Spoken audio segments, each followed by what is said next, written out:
I think we are live.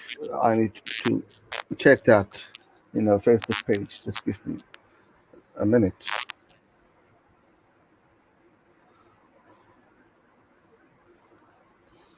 Oh yes, we are live. We are live. So could you please give me 2 more minutes so that the audience comes in and Okay. joins the webinar? Just give me 2 minutes. The audience will definitely join us for sure.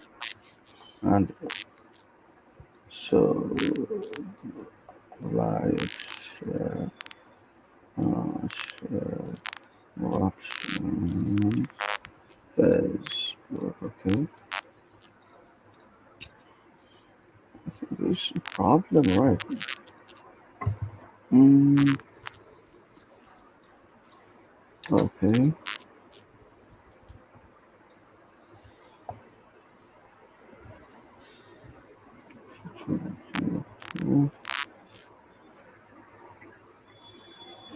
Okay, the audience have started to come in.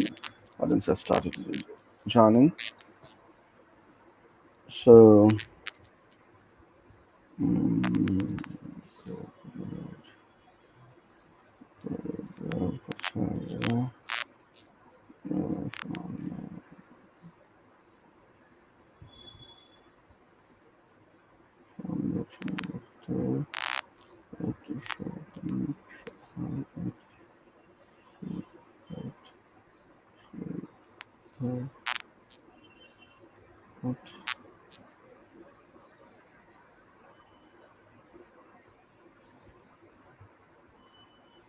Okay, so if you're live,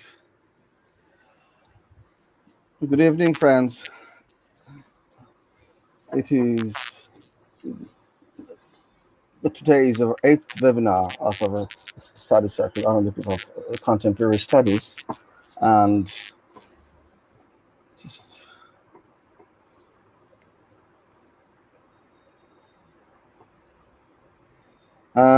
we are extremely pleased and honored that Professor Nivedita Menon has accepted the invitation in delivering this lecture.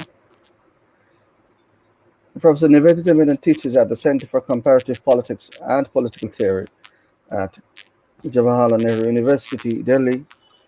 And in today's lecture, the topic is Maps and Politics of Cartography.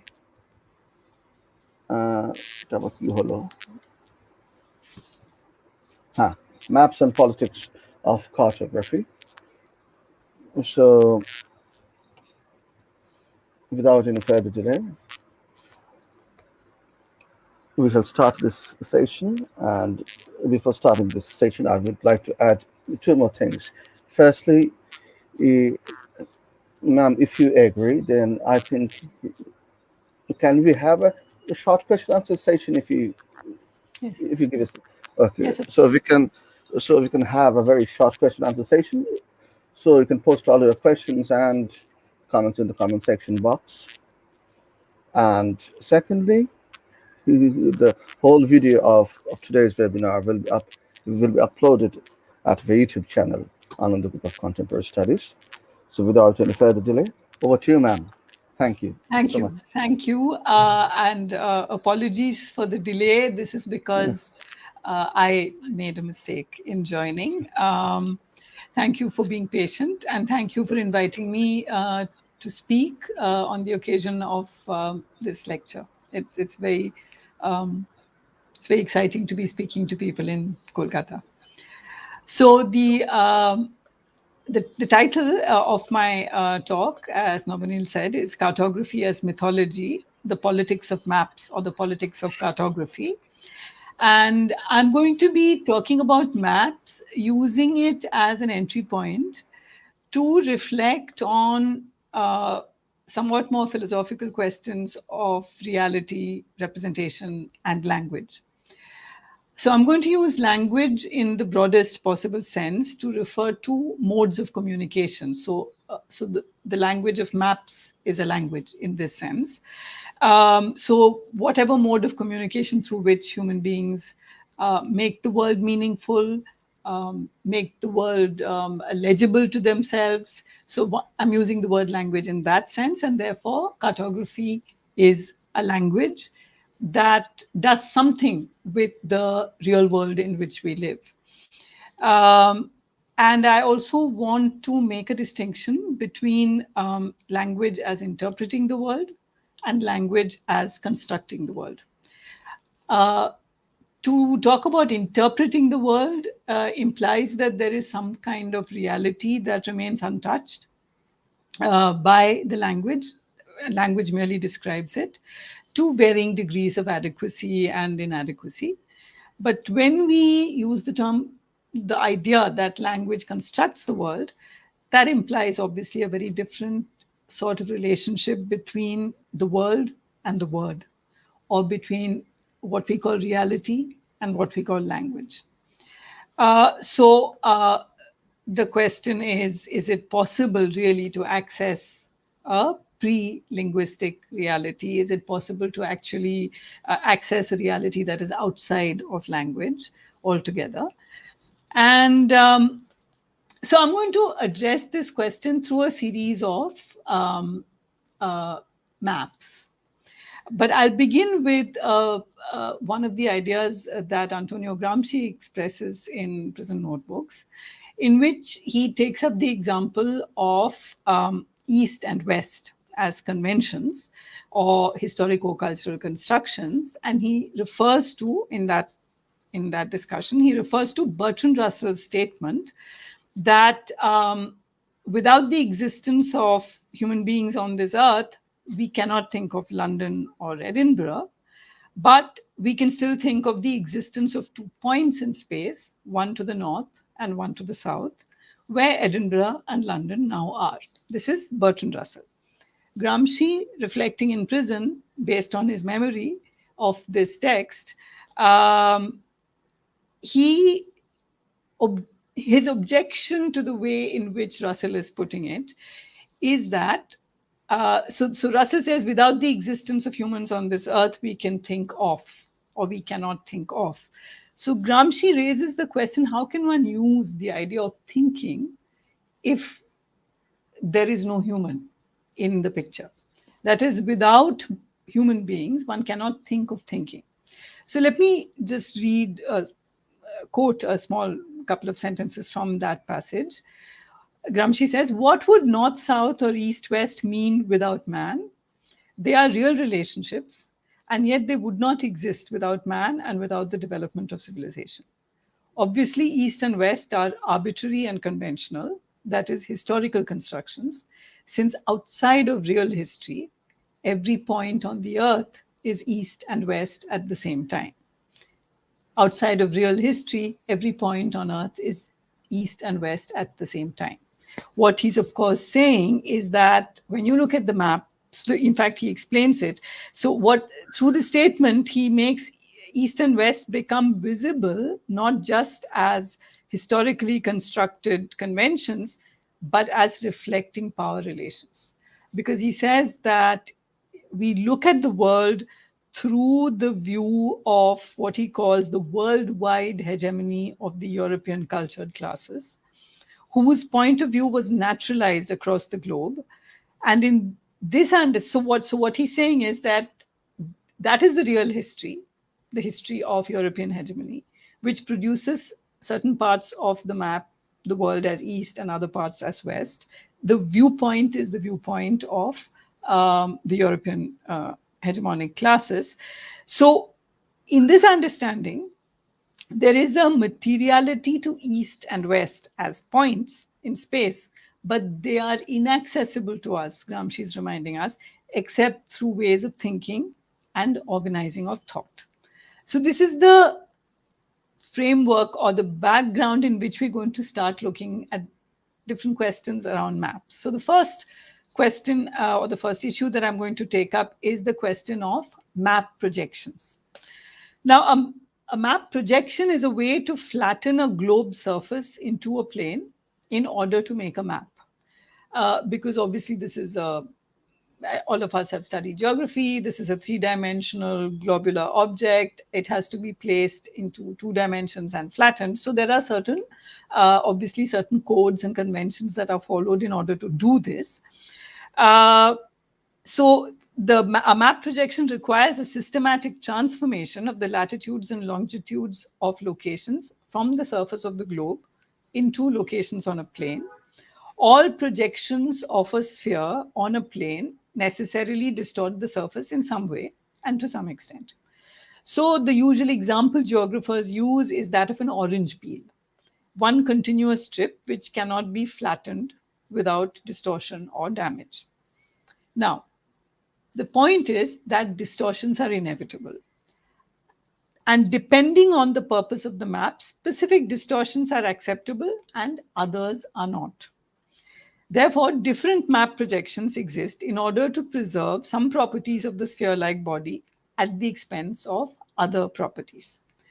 So every distinct map projection distorts in a distinct way by definition. And now I'm going to do something adventurous. I'm trying to share the screen to show you Mercator's projection, which is the projection we're all familiar with. So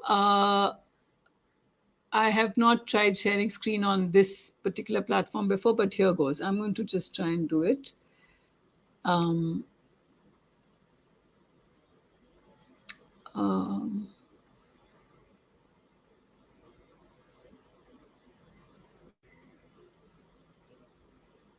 Right. I hope you can see the map on the screen. Can you tell me, Nabanil, if it is perfect? It is perfectly visible. It's fine. Great. So this is Mercator's projection. This is the map that we're all familiar with.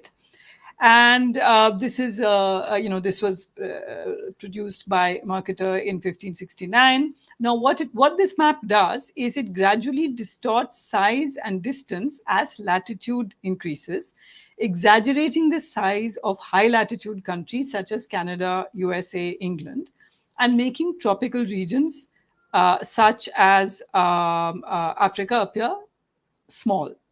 So Mercator's projection was designed in the 16th century for navigational use. So it had a particular purpose, and the purpose was to navigate the Earth. In the 16th century, it's the beginning of the whole process of European expansion for trade, initially at least. And so this is meant to navigate the Earth, but it has come to stand in as a representation of the globe. So this is what we all use. We are not navigating the Earth. We are using it as a picture of the world, right? So what happens in this is it is accurate in terms of navigation because it's a line of constant true bearing. It enables a navigator to plot a straight line course. So that is accurate, but land sizes are not. Now, let me show you another map projection. Now, this is called the Gallpeters Projection. In 1973, German filmmaker and journalist Arno Peters argued that by enlarging Europe and North America, Mercator's projections were giving white nations a sense of supremacy over non-white nations. He drew on James Gall's projection that presented land masses correctly in relation to one another's sizes. So this is a map from the late 19th century by Gall. And Peters brought the projection to a wider audience in 1970s. That's why it's called the Gall-Peters projection. Now, this map is distorted.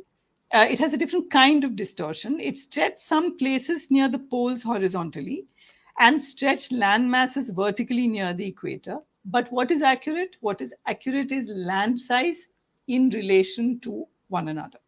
So that is accurate. So this is the what you're seeing on the map here shows you the continents and the land masses in proportion to one another, correctly in proportion to one another. And you can see how large Africa is, how large India and so on are, how much tinier the European countries are, which actually colonized the world and so on, right? Now, what is interesting is that this is distorted it cannot be used for navigation, but it is absolutely accurate in terms of the relative size of the landmasses. Whereas Gallpeters navigation, it distorted the size of the land masses. Now, what is interesting is that the Peters projection ended up creating a huge controversy. And Peters was accused of distortion, he was accused of a political agenda, which is interesting because this projection is as much of a projection as the Mercator's projection. It has one kind of distortion and it has one kind of accuracy, just as Mercator's has. But you can understand that it's not so simple, right? I mean, that these languages are very powerful, and when you re-represent the Earth in a different way, you're actually asking some very crucial questions.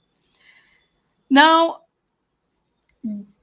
there's yet another way of representing the Earth, and that is by, now take a look at this.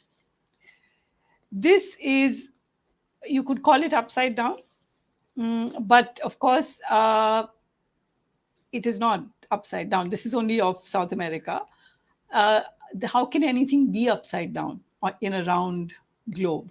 There is no, it's simply the conventions of representation which make us think, obviously, that there is a right side up and an upside down. Now, this particular map is actually an artwork from an artist called Joaquin Garcia Torres. And he this image, this map is called America Inverted. It's in Spanish, America Invertidad. Now, this is an artwork. It's a pen and ink drawing made in 1943 in which he drew South America upside down.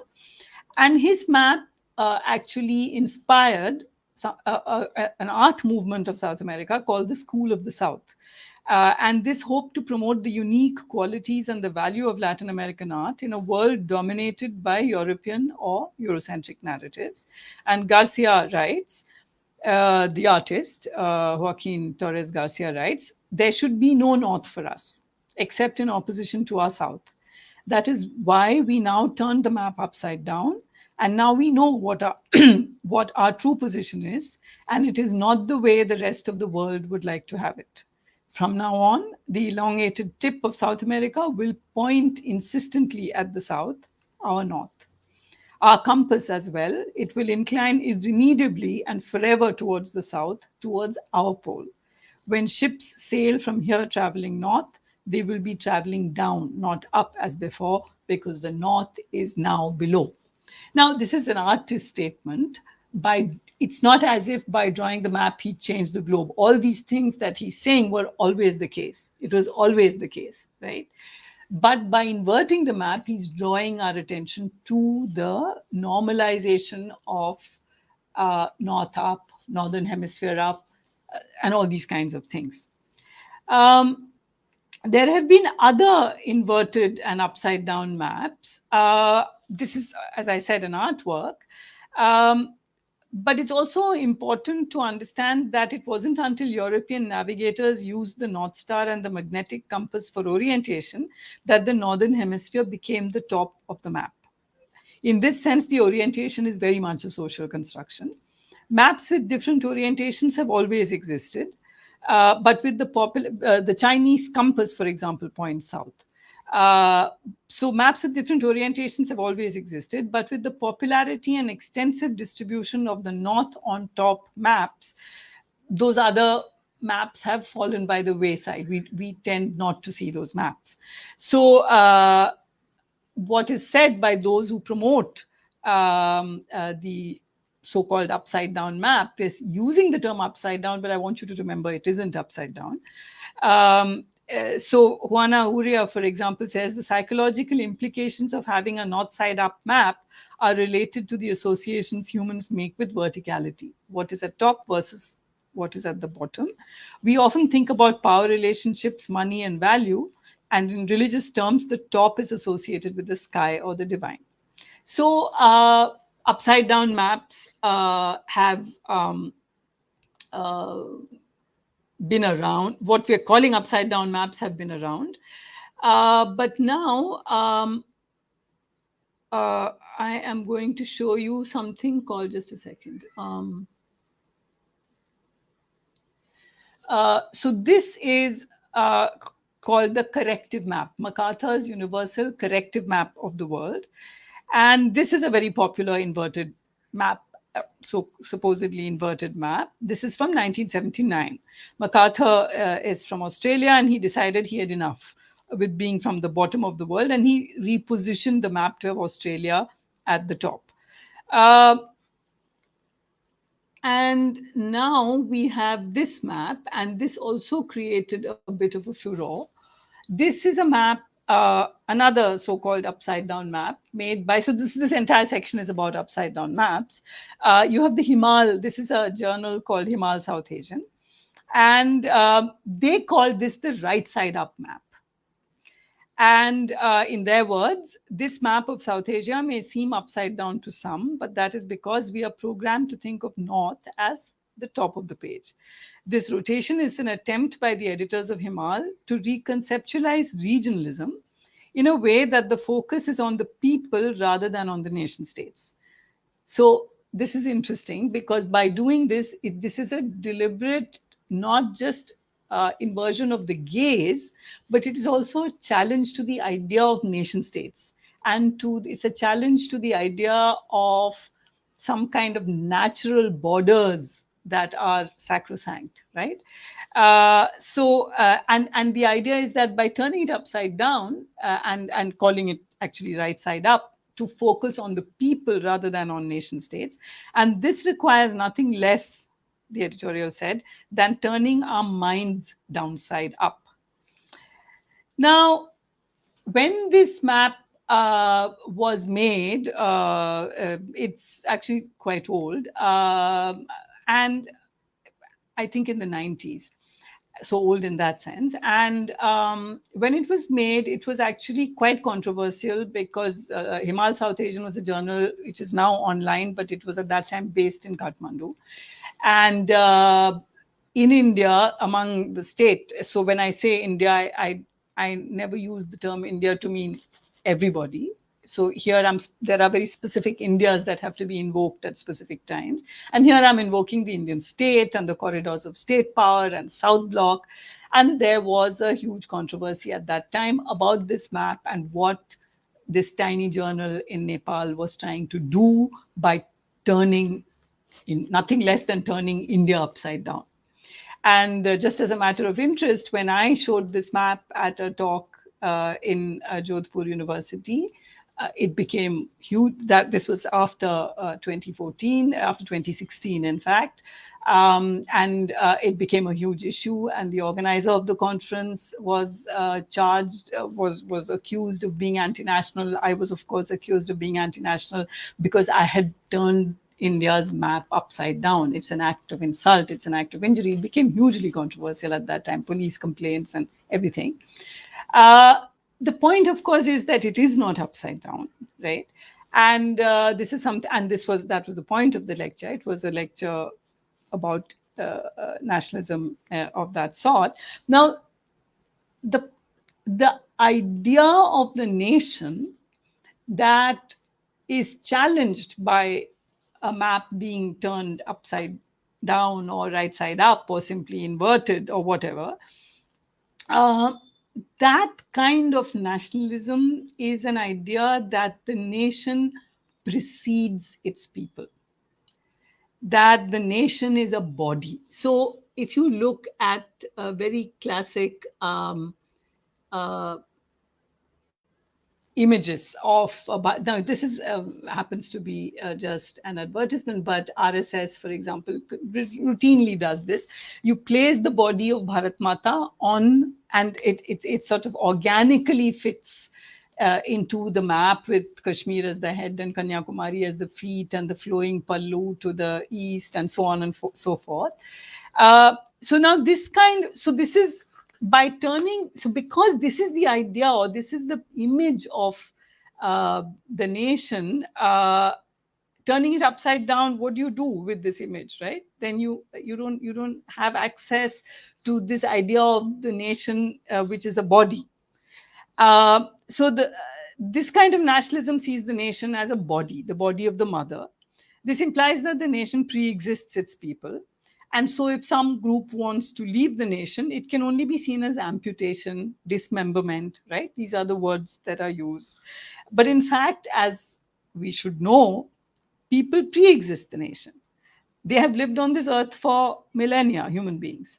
And they have decided over the millennia in what forms of organizations they want to live. So the nation state as a form is only about 300 years old. And the nation states are both dissolving, as in Europe, and being reasserted in other places, including India. Now, this Bharat Mata, as I said, can be easily transposed onto the map of India that we are familiar with. But if we turn the map the other way around, which is still an accurate picture of the region, suddenly you can see that the nation is not an unchanging natural object. And I'm going to go back to that image of Himal to contrast it to this. You suddenly see that the nation is not an a natural unchanging object, but something that is constructed by people. So some kind of organic image can doubtless be prepared out of this too. But the point is, an organic image, you could put a body on this in some way, I'm sure. But the point is that turning it upside down, so to speak, defamiliarizes it and makes us think afresh about what makes a nation. So that's one kind of set of reflections around what happens when we turn maps. So the first set of reflections had to do with map projections. The second set of reflections had to do with turning the map upside down. Now I want to come to the idea of correct and wrong maps. So India, Pakistan, and the rest of the world have three different maps of the subcontinent. India has one map of the subcontinent, Pakistan has another map of the subcontinent, and the rest of the world has another map of the subcontinent. I am not going to show any of these. Precisely because showing you these is some part of that is actually illegal in India. To show the other maps, I can only show the map that is permitted by the government of India, which we've all seen and which you're very familiar with. I cannot show the other two maps. It is illegal to show those maps in India. This is the extent to which our freedom of expression is curtailed. So what happens is India's map explicitly claims the entirety of the Jammu and Kashmir regions, which have been extremely contested for several decades. Pakistan's official map uses more cartographically accepted principles by labeling the region disputed territory. India doesn't do that. Pakistan labels it disputed territory. But through the use of color, Pakistan's map makes the region appear predominantly under singular control. So these are the ways in which images can work, right? You use color, you use other kinds of... So India very unsubtly simply states that it is part of India. Pakistan calls it disputed territory, but by the use of color, I'm going to stop sharing now. I will have one more image to show. So at that point, I will come back to...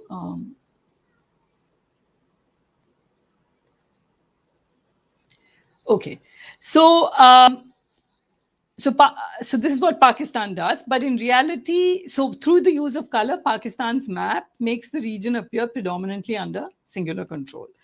But in reality, neither country exercises complete control over the region, and their claims remain cartographic fiction. And the map the rest of the world uses shows these as disputed territories, and that those maps cannot enter India in journals, they cannot be shown in India, etc. Now, here's an interesting story, because when I'm saying all this, it must be occurring to you, we're living in the age of the internet. So we'll come to that. Now, here's an interesting story. In 2015, after this regime came to power, The RSS mouthpiece organizer used a map of SAARC countries, SAARC SAARC countries, in an article called Quest for Reintegrating SAARC, where parts of what now in that map that they used, so the RSS used a map of SAARC countries, and in that map, parts of what India calls Pakistan occupied Kashmir were shown as part of Pakistan. This is an organizer. This is the RSS organ.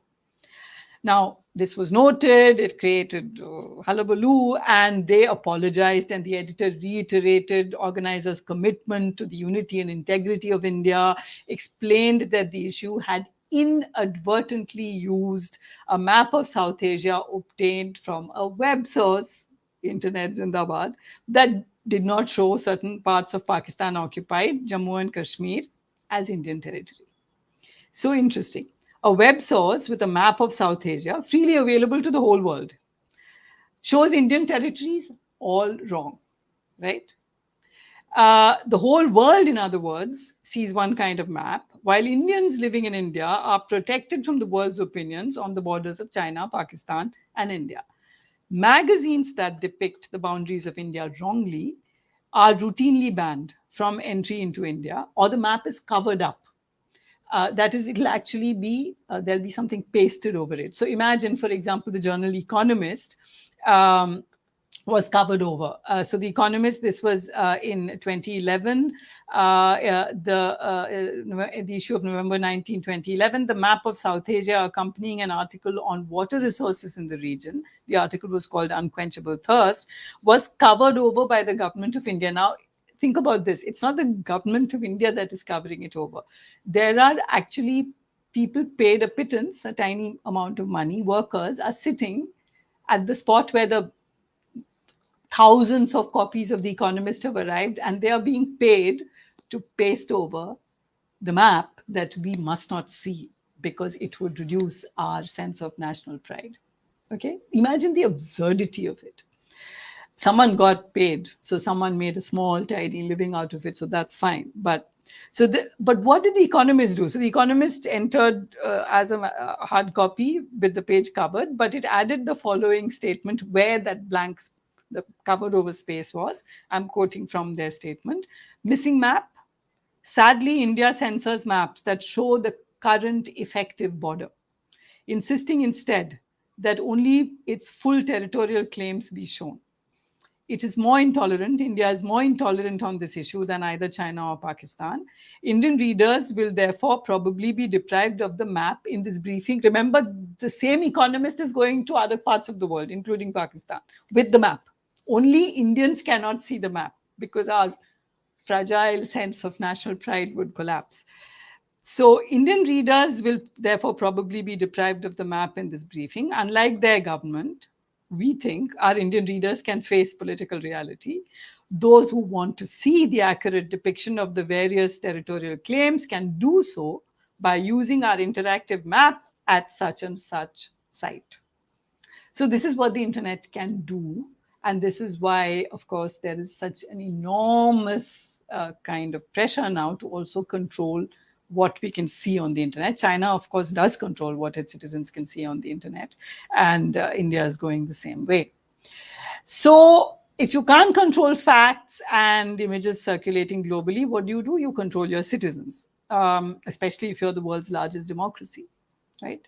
So in May 2016, the government proposed a law that would punish those who wrongly depicted the borders of India with imprisonment and a huge fine.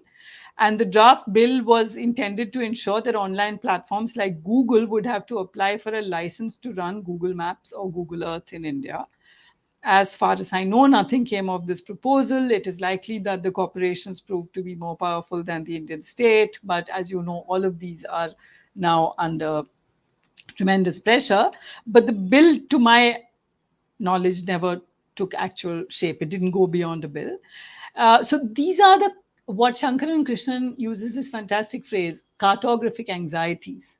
These are the cartographic anxieties of nation states, and they're very revealing.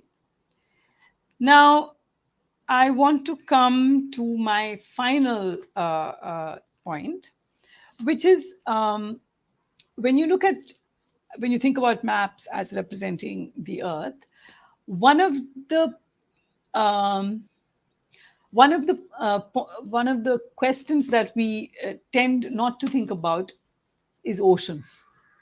So the way we are taught geography, for example, what is a continent, right? Continents are, what are continents? Continents are masses of land separated by oceans. Now, the idea that oceans separate rather than connect is a deeply questionable and problematic one. And it comes into being, the idea that oceans separate rather than connect is part of that whole process by which uh, the nation states are legitimized, and certain kinds of connections are legitimized while other kinds of connections are delegitimized. Now, what do I mean by this? Uh, I'll give you the example of a very interesting book by Martin Bernal called Black Athena. And in that, he points out that until the 19th century, Greek culture was accepted to have arisen. So, in Black Athena, so you can tell by the name Black Athena that his argument in the book is that Greece actually has a long history of its culture being incorporated into Egyptian and Phoenician empires, resulting in a mixture of European, African, and Arabic civilizational influences on Greece. But from the 19th century, it's only in the first half of the 19th century in Europe that the idea that Greece is essentially European or Aryan begins, coinciding with post-Enlightenment notions of progress, as well as the beginning of institutionalized racism. During this period, Bernal points out or shows that a body of scholarship arose identifying Greece as the cradle of European civilization, and it was intolerable to such scholars that Greece should be identified, as it had been for centuries, with Levantine or the Mediterranean, an area that included all the countries around the Mediterranean Sea. Now, let me show you this map. You're familiar with the map, but I think I will share it with you only for purposes of. So this is your standard Mercator's projection map of the world. Now, this is a map of the Mediterranean region. And if you look at the countries around the Mediterranean, look at Greece, right? And so Greece is close to all these countries of North Africa, Algeria, Libya, Egypt, Saudi Arabia. It's close to all these countries of West Asia, Turkey, etc. It's close to so the Mediterranean is the coming together of three continents, right? And if you look at the culture of Greece and the distance between Greece and North Africa, or Greece and West Asia, Turkey, Syria, Damascus, Saudi Arabia, etc., certainly it is closer than it is to Scandinavia. Greece is closer to all these countries than it is to other parts of what is called Europe. So his point is that the Mediterranean is a culture, and Greece actually embodied Mediterranean culture by, in fact, having elements of all these Egyptian, Phoenician, North African, Arabic, etc. And this area included all the countries around the Mediterranean Sea, three continents, what we would call continents. And spatially, North Africa, West Asia, and Southern Europe are more contiguous to one another than to other parts of their continents.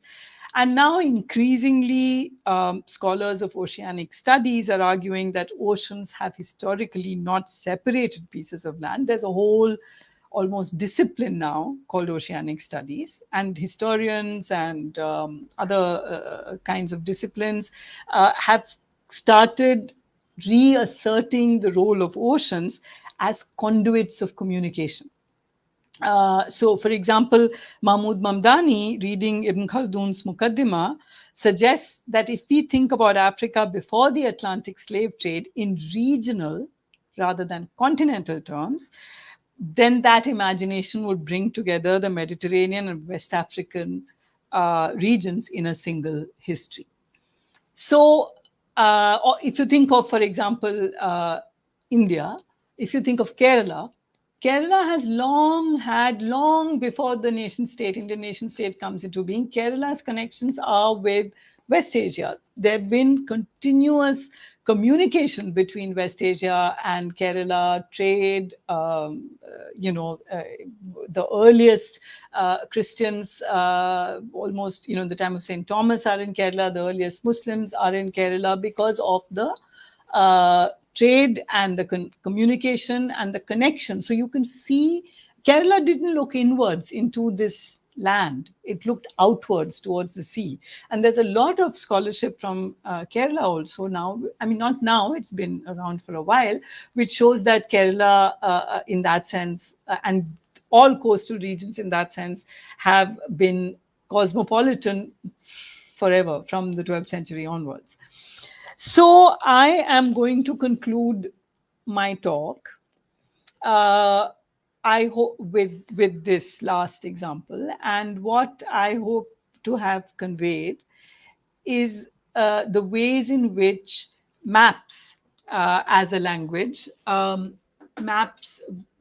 cartography as a language, should be understood to be just that, a language, which represents the world for us in particular ways. And through that process, the certain kinds of ideas about the earth and culture and philosophy and history are naturalized. But once we start unpacking cartography as a language, we actually excavate a completely different set of histories, a completely different understanding of culture, and a completely different understanding of the globe. So I'll conclude my talk here, and we can take questions.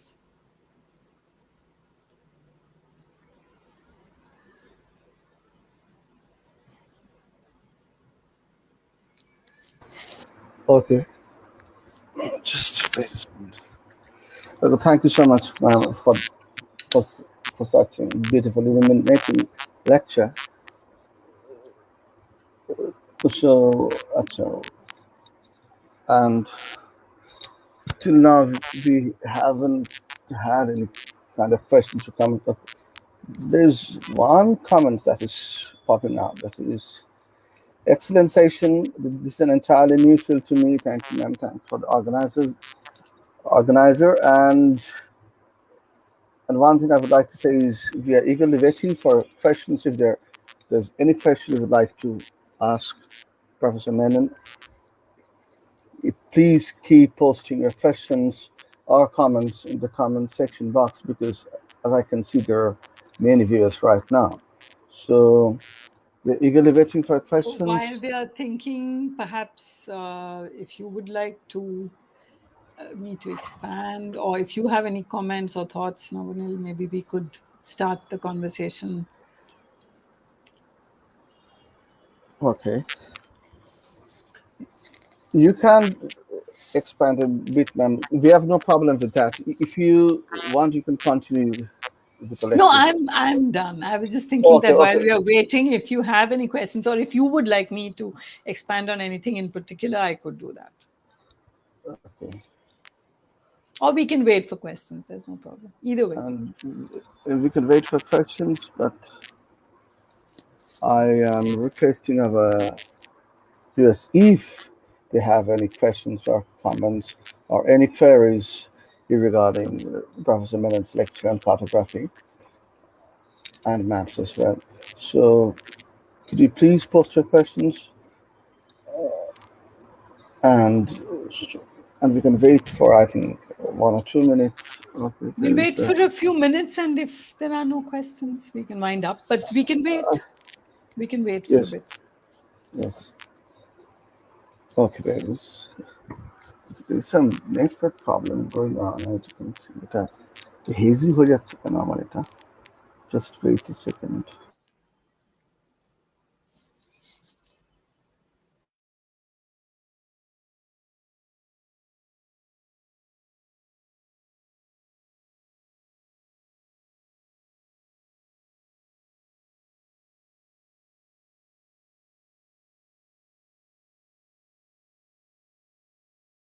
Now it's fine. Okay, so what I'm posting questions and comments if there's any. So it's such an illuminating lecture, and I particularly like that cartography's anxiety of Shankar Krishna. Ma'am, could you please elucidate on this point the cartography's anxiety of Shankara Krishna? I was just thinking. So, is it possible to elucidate a bit more on this Well, I cartography's? thought that the phrase, I mean, this is from an essay in which he talks about the Bangladesh India border and so on. But I thought that the phrase captures captures the way in which nation states are forever anxious. They appear to be so powerful. They are in fact powerful, and they control our destinies. They control the destinies of their citizens and of non-citizens as well. But it is a power that appears to be so fragile because there is so much anxiety over the representation on a map, uh, which will apparently completely overthrow their power, right? So the idea that Indian citizens should not see other kinds of maps. So are you not confident about the truth of what India is? No, no nation state is. It's not just India. No nation state is confident about the truth of what it is, which is why it needs the coercive apparatuses, the army, the police, etc., to continuously keep that fragile truth in place. So the phrase cartographic anxiety, I thought, captured the way in which the anxiety of the nation state uh, is expressed in the arena of maps. So I like the phrase for that reason, and I thought it's quite a powerful phrase because it actually reveals the the as I said, the fragility at the heart of the powerful nation state. Okay, we have our first question. It's by Mr. Faraz Alam, and I'm putting up the question. He says, "Please tell us something about the propaganda maps prepared during World War II." So I don't know whether this is correct. I'm not. I mean, I haven't done any work on that. I haven't done any research on that. But Right. we can talk about propaganda maps as such. In that sense, all maps are propaganda maps, right? I mean, if in that sense, the map that we are allowed to see of India is a propaganda map, and so is the map that Pakistan prepares. That's also a propaganda map. So maps are one kind of state propaganda, right? So propaganda is of different kinds, but maps are a key tool of state propaganda. They're a key tool of state propaganda, and so yes, they would have been used in World War II, I'm sure, but I'm not familiar with uh, specificities of that. But certainly, maps are a tool of state propaganda, and that's exactly what I've been trying to say. Okay. So there's this question by Shakni Shah. He was on Mathmeta presidency. So his question is, "Thank you for the wonderful lecture. I'm just wondering how to study the Hindu nationalist perception of Brahmanical mappings for Aryabhata and Madhya Pradesh, as well as new colonial map of India, perceived as Bharat Mata in their historical narratives." Um, uh, Thank you, Sagnik. I think I'll take this as a comment rather than as a question, and I do agree with you that there is there are some very interesting ways in which Hindutva, there are fractures in Hindutva between Brahmanical Hindutva, which is actually what we have been seeing in the past many years after this regime came to power. But the other Hindutva, which is, let's say, a more Savarkarite strain, which is assimilationist, which is modernist, and the nation state is a very modern institution, anti-caste in order to in order to strengthen the Hindu community against non-Hindus, because obviously caste discrimination is going to make Hindu society weak. So Savarkar, for example, at some points when you read what Savarkar has to say about caste, he sounds very close to Ambedkar. But the difference is that Ambedkar, he never believed that India could be a nation or that Hindus were a community. It's a collection of castes. And so his idea was to annihilate caste, to bring about social transformation. Savarkar's idea is to end caste, to militarize and consolidate Hindu community against non-Hindus. So there's that kind of Hindutva which could fit in with the Bharat Mata map. And then there are the Brahmanical versions of Hindutva with the Madhyadesh and Aryavarta and so on. And I think these are somewhat contradictory strands, self-contradictory strands within Hindutva. And it would be interesting to actually read studies or for someone to work on that. As I said, I take it as a comment. I think it's a very useful way of thinking about it. Okay. And are there any questions popping up? No. So, ma'am, should we take another question, or? We could maybe take one more question if there is any. Otherwise, we can wind up. Okay. Okay, there is. Okay, so Shagni says thank you. So there is another comment by Vikash Sama. He says that your lecture in many ways reminds me of the anxiety at the northeast frontier during the first Anglo-Burmese War. Yes, hi Vikash. Yes, that's true. The anxiety of the Northwest. Northwest is obviously a space of enormous cartographic anxiety. Something like 98% of the Northeast, something like that, right, are borders.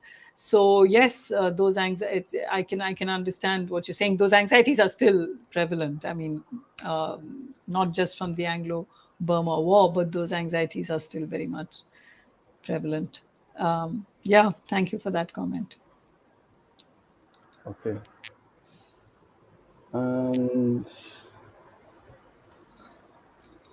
Okay. So shall we wait for another minute or two? I'm okay with waiting for okay. minute. Okay. So there's another question that it says, can we also imagine maps as empowering tools? The question by Safaraz Alam, That's can we Sarfaraz also? again. Okay.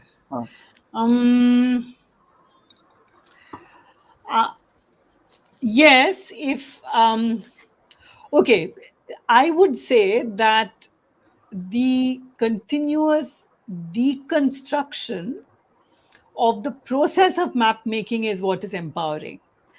I would not want to treat maps as empowering in the sense of replacing one set of maps with another set of maps. For example, the upside down map cannot now be the truth of the world, or that sort of thing. That's not so. The idea, I would like to think of the strategy of reading maps as empowering. That is, insisting on treating maps not as some kind of fixed reality representing something real, but recognizing that there's a history to map making, there are political purposes to map making, and that every map can be deconstructed. I think that strategy is an empowering tool. I don't I wouldn't like to think about, because then we're only thinking of propaganda maps. That is, if we replace one set of maps with another set of maps, that's our propaganda versus their propaganda. That is, even if it's people's propaganda versus state propaganda, I am uncomfortable with that. So I would, it's a very interesting question.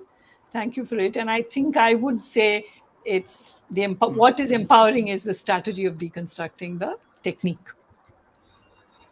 Okay, so there's this question by Anurag Avasthi. He says that, ma'am, thank you for the lecture. Firstly, I wanted to understand how politics of cartographic is connected with the idea of universal, particular, subject, object, and other binary oppositions. This would mean that there is no abstract point from where we speak or represent. Secondly, this idea is connected with the idea of representative history. Then, how historiography is structured. And thirdly, how the space and time is seized as non-temporal. Okay, thanks. This is a set of good questions. Please leave the comment on the screen if you can, because there are three. I Sure, think there sure, are at sure. least three questions. Right, right. So yes, Anurag, I think you've already connected it when you say how is the politics of cartography connected with the idea of universal, particular, and other binary oppositions. You've already made that connection, and you're absolutely right to make that connection. Because what cartography is doing is it is rendering legible, as all languages do. Any language does that. Uh, Cartography is rendering legible heterogeneous materiality. As that is to say that there is a real world, there is material, and there is a material reality, but that material reality is heterogeneous, it is disconnected. What maps do, as all languages do, is to bring all this matter together in a particular form of legibility. And cartography, insofar as it is connected with power, trade, trading nations, colonial nations, nation states. All of these are powerful, and these are structures of power. And cartography has pretty much become absolutely linked to that now. So when Joaquin Garcia Torres draws that map as an artist, that map has no weight in the world, right? It's a work of art. It's not a map. And so there is a kind of monopoly over map making by nation states. And so the question of rendering legible is a matter of, and that brings us to the second point that you make, that the project of rendering legible ensures that there is only one viewpoint from which that legibility is legitimized. A viewpoint from any other point, any other point of view is delegitimized. So yes, there is no, I mean, I would agree that there's no abstract point from where we can speak or represent. And it is interesting to connect that understanding to the idea of the politics of maps. And it is connected with the idea of representation as such, not just representative history, but representation as such, and how our historiography is structured. That I do agree. Space and time are seized as non-temporal. I think you mean, and I see your point, if that's what you mean, that, but then it's not just maps.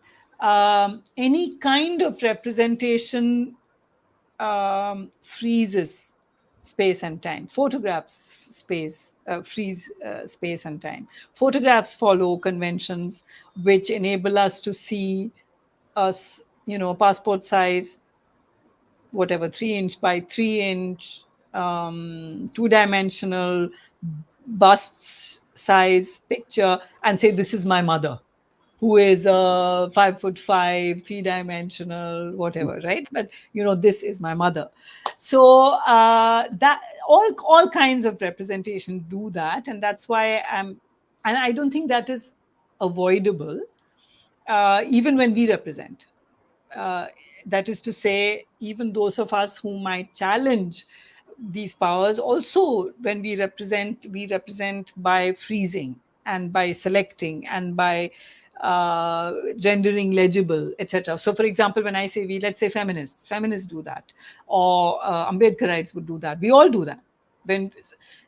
So the doing of that is not what is, I think, illegitimate. But is it connected to power? And cartography is certainly now a tool of power. But more importantly, as I said in response to the earlier question, it's about the strategy to Sarfaraz. It is the strategy of recognizing that this is what we are doing.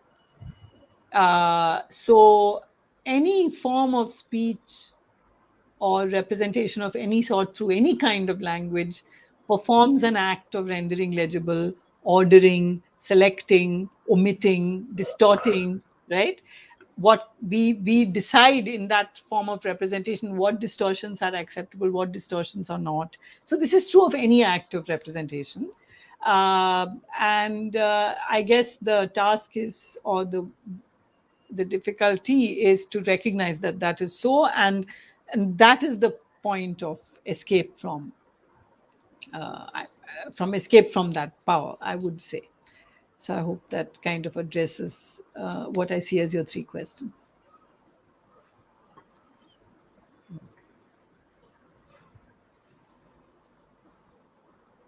Okay. So shall we wind up now? Sure. So well, thank you so much, ma'am, for delivering this lecture on behalf. And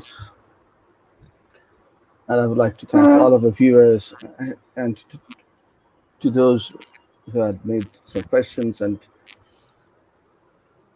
comments. And finally, I would like to say one thing, that this video, some of you have asked me that whether this video will be available or not. Yes, we will post this video in our Facebook page and we will upload it to our YouTube channel by tomorrow morning. And again, I would like to thank Nivedita ma'am for delivering this lecture. Thank you so much, ma'am. Thank you. Thank you. Thank you for inviting me, and I really enjoyed the discussion. Thank you. Thank you so much. Thank you.